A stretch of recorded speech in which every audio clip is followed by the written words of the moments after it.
다 함께 기도하심으로써 예배의 부르심에 응답하시겠습니다.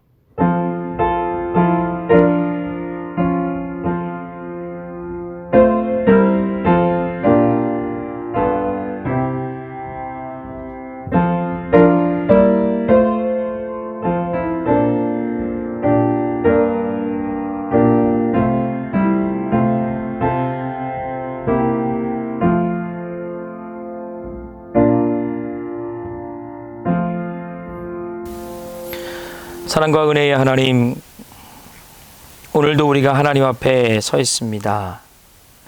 오늘도 우리가 각자 있는 곳에서 하나님께 예배하고 기도하며 하나님의 말씀을 듣기를 원합니다. 참 어려운 시간들을 저희가 보내고 있습니다.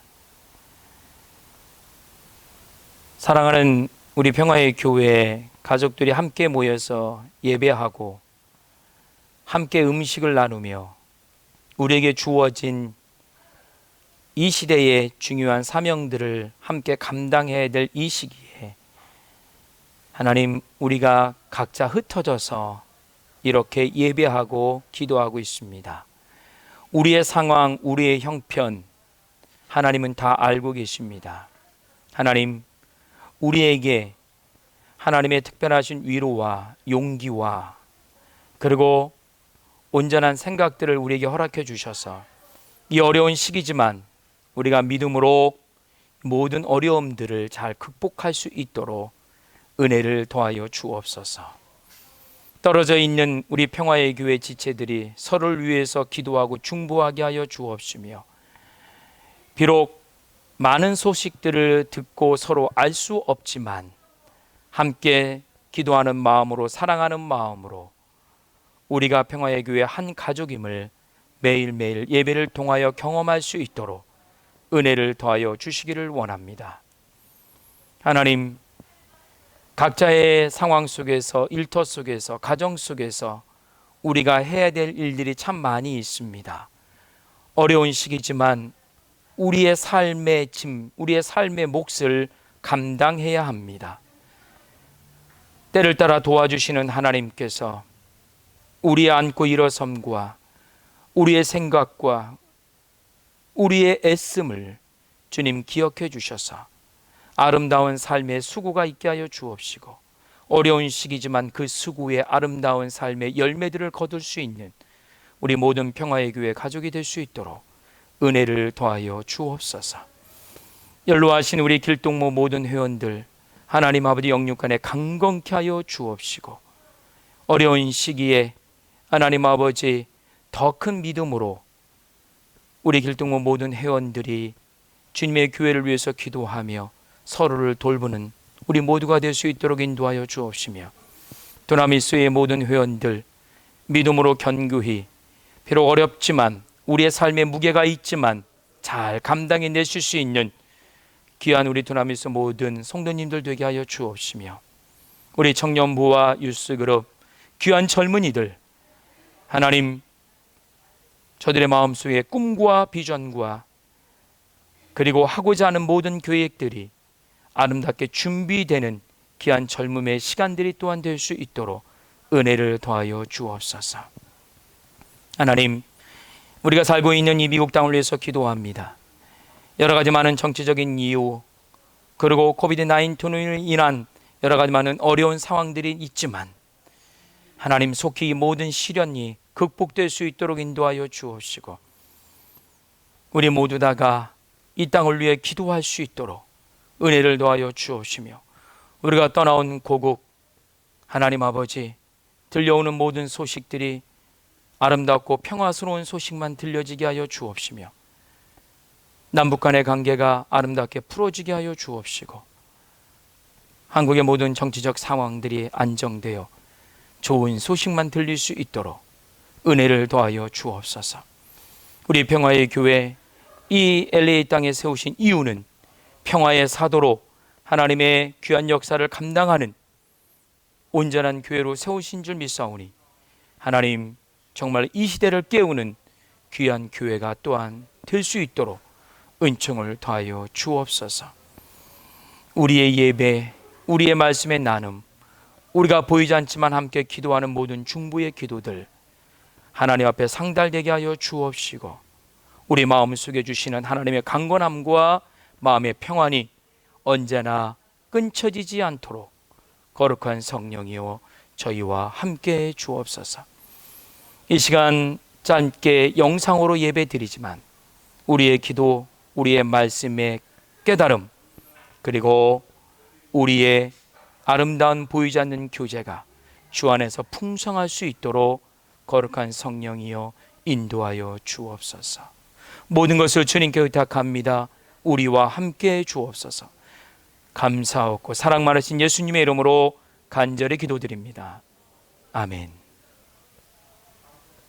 한 주간도 평안하셨습니까? 우리 평화의 교회 성도 여러분들, 오늘도 우리는 하나님 앞에서 또 예배자이며 비록 멀리 떨어져 있지만 우리가 있는 곳에서 함께 찬양하고 예배하며 서로를 위해서 중보하는 그런 귀한 주일이 됐으면 좋겠습니다. 우리 함께 찬양할까요? 내 입술로 하나님의 이름을 찬양하며 함께 찬양하겠습니다.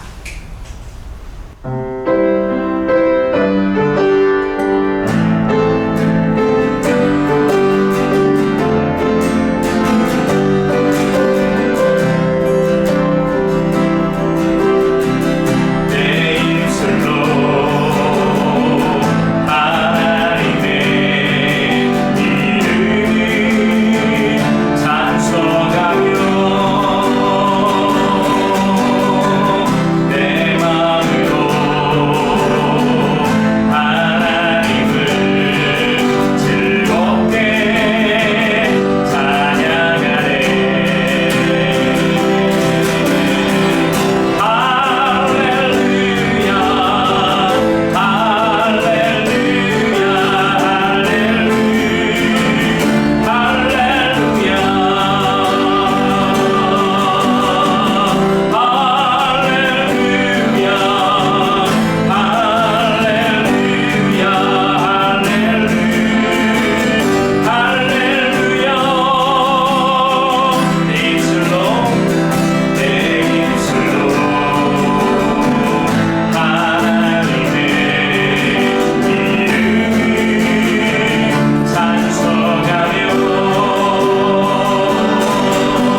그때 하나님이 노아와 방주에 함께 있는 모든 들짐승과 집짐승을 돌아보실 생각을 하시고 땅 위에 바람을 일으키시니 물이 빠지기 시작하였다.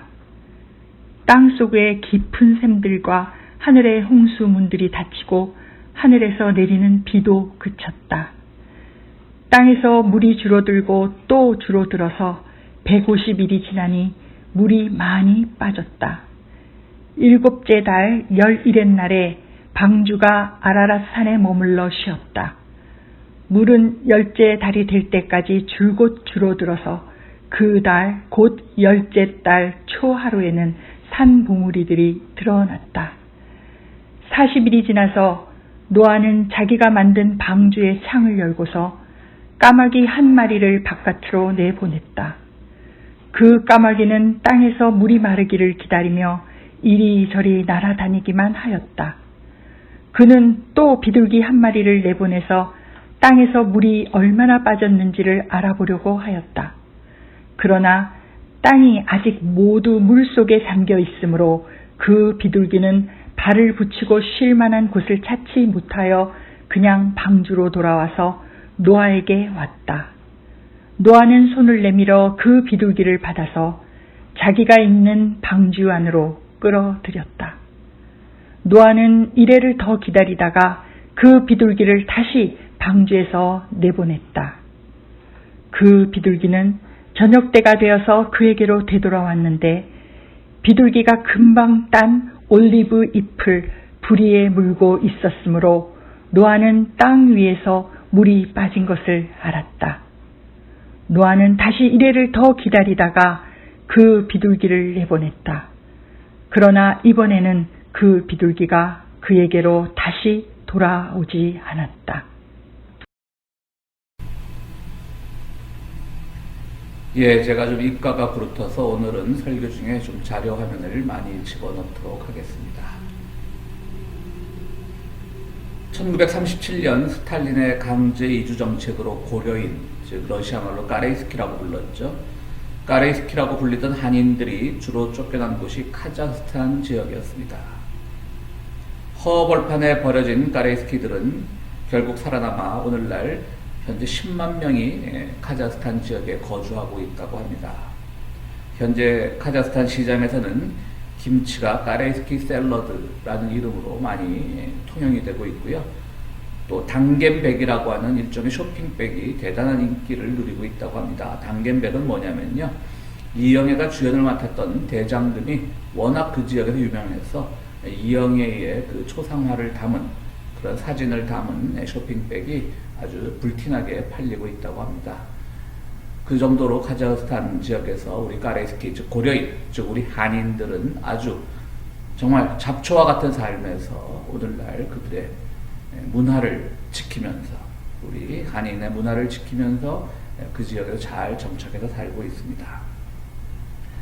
블라디보스톡, 연해주라고 부르던 지역이죠. 블라디보스톡에 주로 살던 한인들이 며칠을 걸려 도착한 카자흐스탄 어느 작은 역에 내렸을 때 그야말로 허벌판이었다고 합니다. 바람만 황량하게 불고 돌밭과 초원이 어우러진 저 멀리 지평선이 보이고요.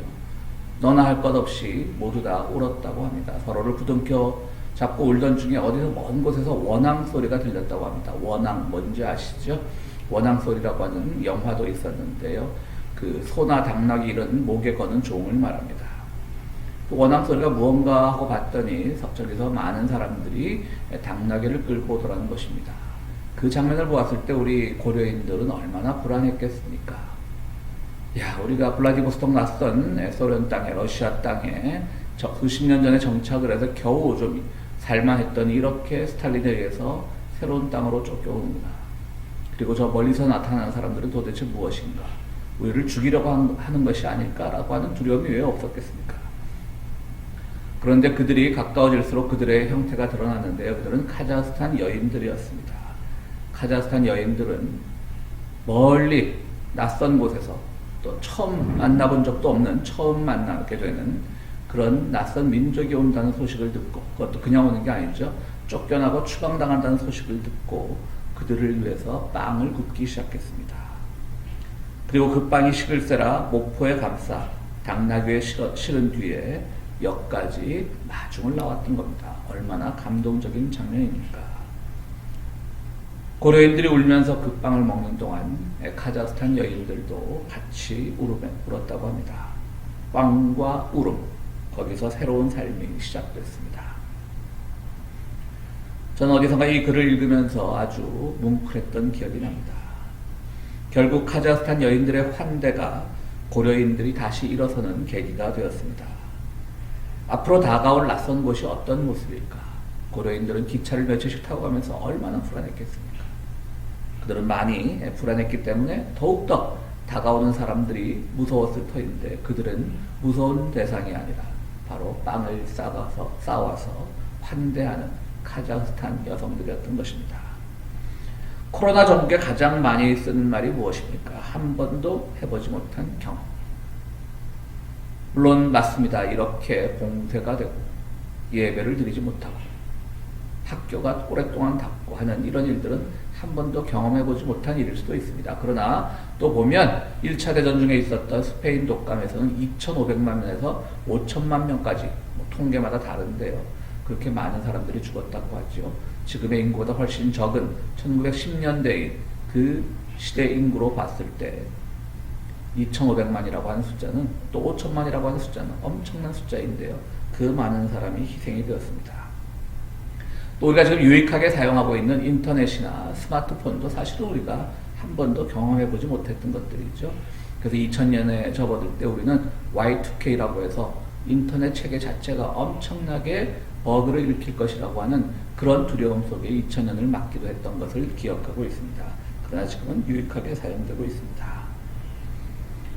우리가 그동안 믿어왔던 신자유주의, 또 성장지상주의와 환경 파괴, 관광산업, 국가 간 무역, 또 비행기를 타고 생활하던 빠른 생활들, 이 모든 것들이 지금 위기에 처해 있습니다.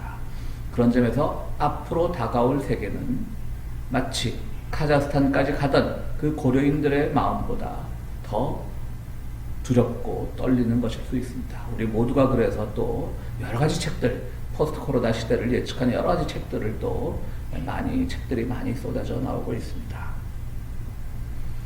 코로나 전국에 유익하게 남은 게 인터넷, 스마트폰, 또 그로 파생된 아마존 같은 인터넷 거래들, 이런 것들이 지금 그나마 우리의 숨통을 트여주고 있지 않습니까?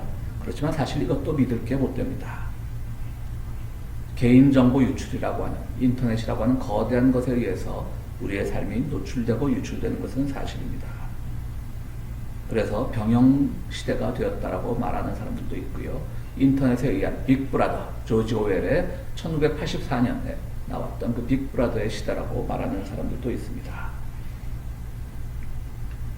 사실 우리는 이러한 시대를 살아가면서 참 두렵고 떨리는 마음일 수밖에 없습니다. 인터넷이, 이런 인터넷 문화가 교회도 우리가 이처럼 인터넷을 통해서 비대면 예배를 드리기도 하지만요, 반드시 이것이 또 유익한 것만 아닐 것입니다. 해킹, 컴퓨터 바이러스, 이런 것들의 용어가 우리를 또 위협하고 있습니다. 심지어는 빌 게이츠도, 또 오바마도 해킹으로 최근에 당했지 않습니까?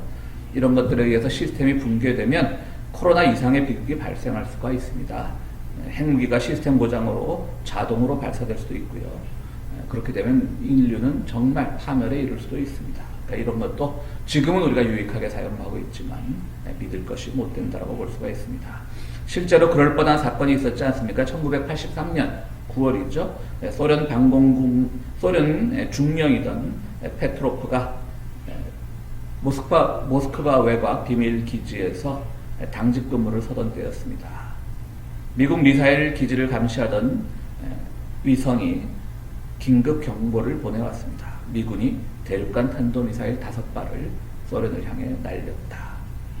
이때는 모스크바 올림픽을 이 자유진영에서, 미국을 비롯한 자유진영에서 거부하고, 그 다음 이 사건이 일어난 건 1983년이지만요. 그 다음에인 1984년에 로스앤젤레스 올림픽도 또 이 공산 사회주의 진영에서는 거부하고, 하여튼 냉전이 굉장히 크게 달했을 때죠. 페트로프의 머릿속에는 많은 생각이 교차했습니다. 그가 생각하기에 이 경보는 위성의 오류에 의한 것일 가능성이 높았습니다. 만약 미국이 소련을 선제 공격했다면 5발만 쏘았을 리가 없기 때문입니다. 그는 고민했습니다. 중령, 높은 계급일 수도 있고 사실 아무것도 아닌 계급일 수도 있죠. 이 중령이 얼마나 걱정이 됐겠습니까? 당시를 회상하면서 페트로프는 마치 뜨거운 프라이팬에 앉아있는 느낌이었다. 엄청난 압박감에 자리에서 일어설 수조차 없었다라고 회고했습니다. 만약 이 사실을 상부에 보고한다면 소련군은 즉각 핵미사일로 반격에 나설 터였습니다. 그러나 페트로프는 신중했습니다. 약 5분간 여러 정보를 종합한 끝에 그 경보가 잘못됐다는 결론을 내렸습니다. 페트로프의 판단은 옳았습니다. 해킹 경보는 위성이 구름에 반사된 햇빛을 미군의 미사일로 오인한 탓에 발령된 것이었습니다. 만약 이 페트로프가 그 시스템만 믿고 전쟁 경보를 발령했다면 1983년 인류는 미소 간의 핵전쟁으로 엄청난 비극과 위기를 맞았을 것입니다. 우리가 잘 아는 또 우리 고국과도 직접 아주 가까운 관계에 있는 후쿠시마, 가까우게 영향을 미치고 있는 후쿠시마 원전 폭발 사고도 마찬가지죠. 원전이라고 하는 것이 사용할 땐 유익할 수 있지만 또 한번 잘못되면 엄청난 비극을 가져오는 것을 체르노빌에서 경험했기 때문에 후쿠시마도 얼마나 안전장치가 잘 되어 있겠습니까?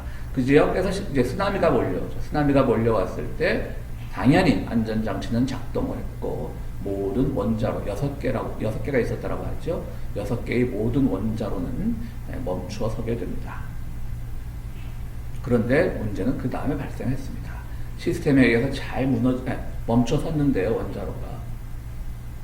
쓰나미가 워낙 거세서 주변의 전기 시스템을 다 망가뜨렸습니다. 그래서 뭐가 잘못되어가지고 다시 원자로가 가동하기 시작했습니다.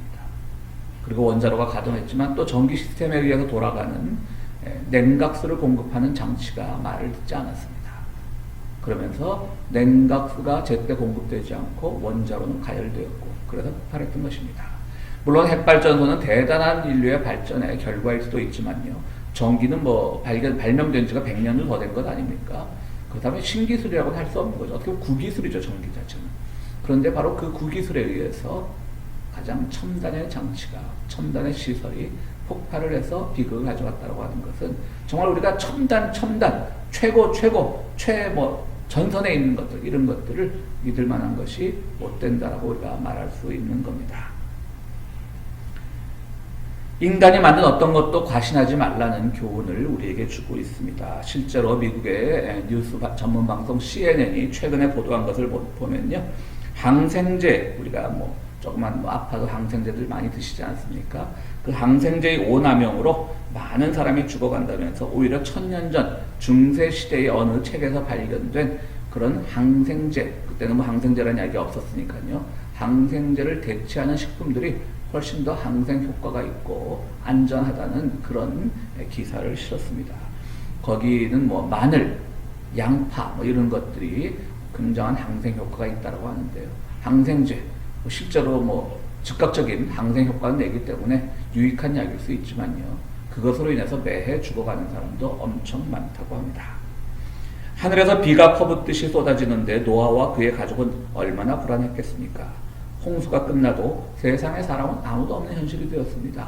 그들은 만날 사람도 교류할 사람도 없습니다. 그들의 가족만이 살아남았습니다. 그래도 어쩌겠습니까? 앞으로 살아야 됩니다. 이 살아야 할 세상이 얼마나 두렵겠습니까? 도대체 어디서 경작을 시작하고 어떻게 우리가 삶을 꾸려나갈 것인가? 굉장히 두려웠을 것입니다. 그런데 다행히 비가 그치고 조금씩 물이 빠지기 시작했습니다. 물이 줄어드는데도 1년 이상이 걸렸습니다. 노아는 물이 빠져서 땅이 드러난 곳이 있는지 알기 위하여 까마귀와 비둘기를 날려보냈는데요. 비둘기가 올리브잎을 하나 물고 왔습니다. 신선한 올리브잎을 하나 물고 왔는데요. 이것은 바로 어딘가에 땅이 드러났다고 하는 그런 희망의 상징이었습니다. 비둘기를 다시 한번 보냈는데 돌아오지 않았습니다. 비둘기가 앞으로 다가올 새 땅에 둥지를 틀었다는 이야기입니다. 오지 않았을 뿐 어딘가에 새 땅이 있다는 이야기입니다. 지금 우리는 방주 위에서 오지 않은 새 땅을 기다리는 마음으로 살아가는 시대입니다. 이런 시대를 살아가는 방법을 박노해 시인은 이렇게 이야기합니다. 아직에 절망할 때 이미를 보아. 문제 속에 들어있는 답안처럼, 거울 속에 들어찬 해품처럼 현실 속에 이미 와 있는 미래를, 아직 오지 않은 좋은 세상에 절망할 때 우리 속에 이미 와 있는 좋은 삶들을 보아 아직 피지 않은 꽃을 보기 위해선 먼저 허리 숙여 흙과 뿌리를 보살피듯 우리 곁에 이미를 품고 길러야 해. 저 아득하고 먼 아직과 이미 사이를 하루하루 성실하게 몸으로 생활로 내가 먼저 좋은 세상을 살아내는 정말 닮고 싶은 좋은 사람, 푸른 희망의 사람이 되어야 해. 우리 안에 아직 오지 않은 새 시대를 먼저 경험하라는 이야기를 뜻을 담고 있는 시입니다. 좋은 시입니다. 그러나 보다 중요한 진리는 주님의 말씀 속에 있습니다. 마태복음 25장은 이렇게 이야기하고 있습니다. 하늘과 땅은 없어질지라도 나의 말은 결코 없어지지 않을 것이다. 그러나 그날과 그 시각은 아무도 모른다. 하늘의 천사들도 모르고 아들도 모르고 오직 아버지만이 아신다. 노아의 때와 같이 이 인자가 올 때에도 그러할 것이다. 홍수 이전 시대에 노아가 방주에 들어가는 날까지 사람들은 먹고 마시고 장가가고 시집가며 지냈다. 홍수가 나서 그들을 모두 휩쓸어 가기까지 그들은 아무것도 알지 못하였다. 인자가 올 때에도 그러할 것이다. 그때 두 사람은 밭에 있을 터이다. 하나는 데려가고 하나는 버려둘 것이다. 하늘과 땅은 없어질지라도 나의 말은 결코 없어지지 않을 것이다. 또 히브리서는 이렇게 이야기하고 있습니다. 믿음으로 노아는 하나님께서 아직 보이지 않은 일들에 대하여 경고하셨을 때에 하나님을 경외하고 방주를 마련하여 자기 가족을 구원하였습니다. 이 믿음을 통하여 그는 세상을 단죄하고 믿음을 따라 얻는 의를 물려받는 상속자가 되었습니다. 세상을 단죄했다고 나와 있습니다. 오늘 우리 크리스찬들은 세상을 단죄해야 합니다. 빈부의 격차가 점점 커지는 이 신자유주의 문명, 또 환경 파괴, 또 인권의 유린, 그들의 신념과 피부색과 성 정체성이 다르다고 마구해대는 인권의 유린, 이런 세상을 우리는 단죄해야 됩니다.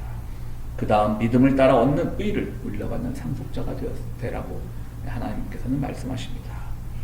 믿음을 따라, 믿음이라고 하는 것은 오직 믿음 그런 관념어가 아닙니다. 믿음이라고 하는 것은 의를 물려받는 결단입니다.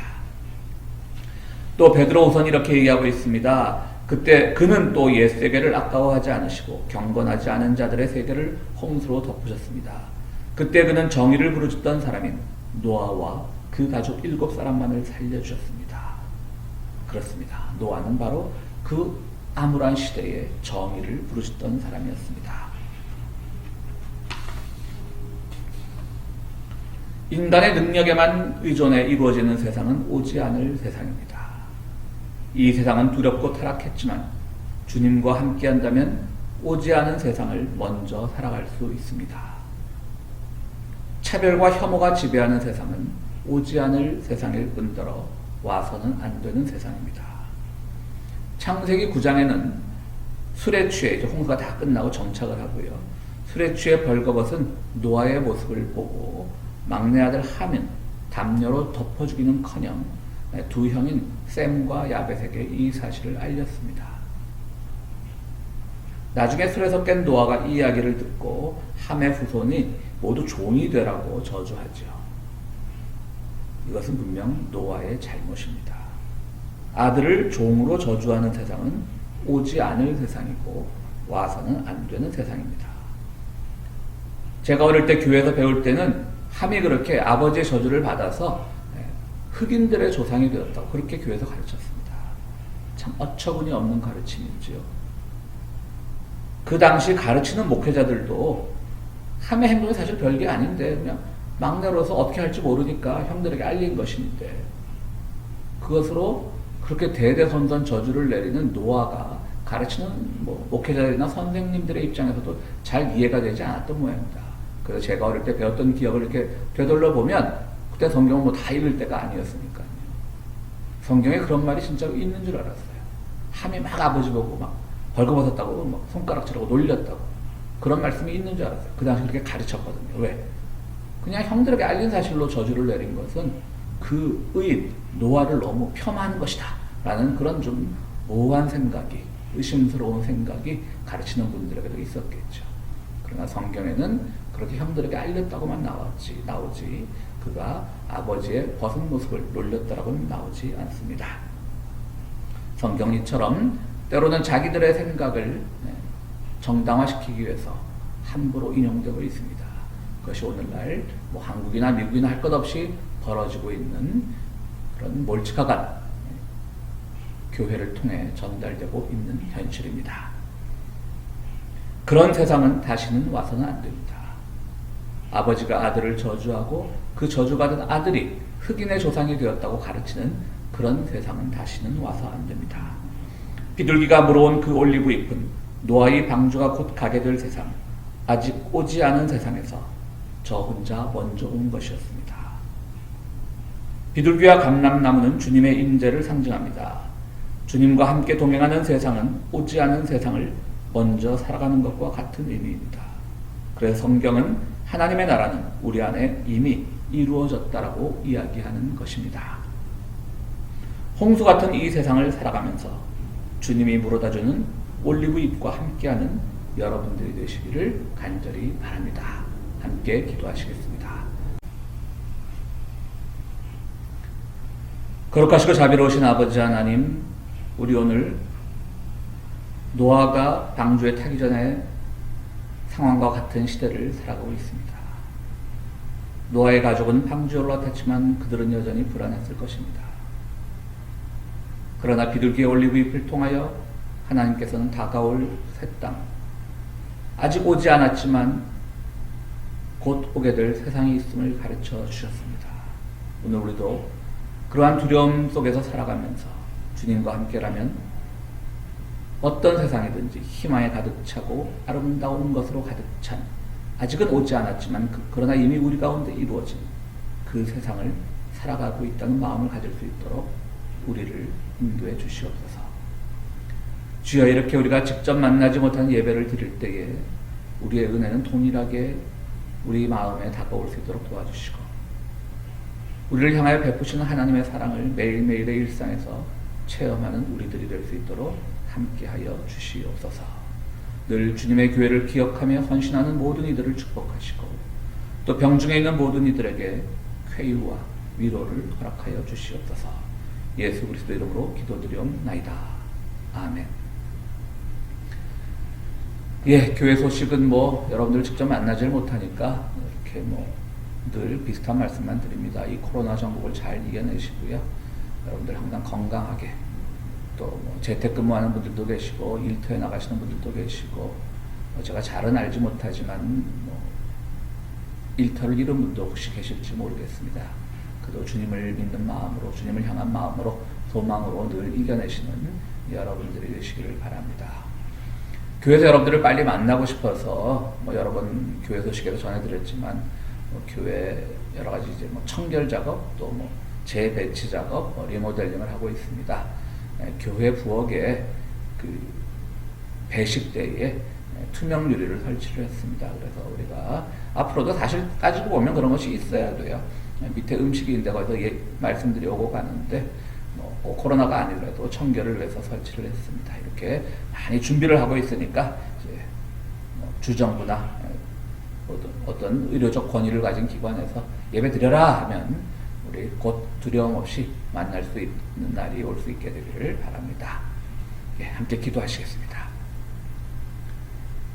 이제는 늘 우리에게 희망을 주시는 예수 그리스도의 은혜와, 우리가 비록 두려움 중에 살아갈지라도 우리에게 늘 미래에 대한 것을 가져다 주시는 하나님의 극진하신 사랑과 성령님의 감화 감동하심이 오늘 코로나와 같은 이 폭풍의 시대, 태풍의 시대를 살아가면서, 홍수의 시대를 살아가면서 두려움을 희망으로 바꾸기로 다짐하는 우리 모든 성도들 위해 지금으로부터 영원토록 함께 하시기를 축원하옵나이다.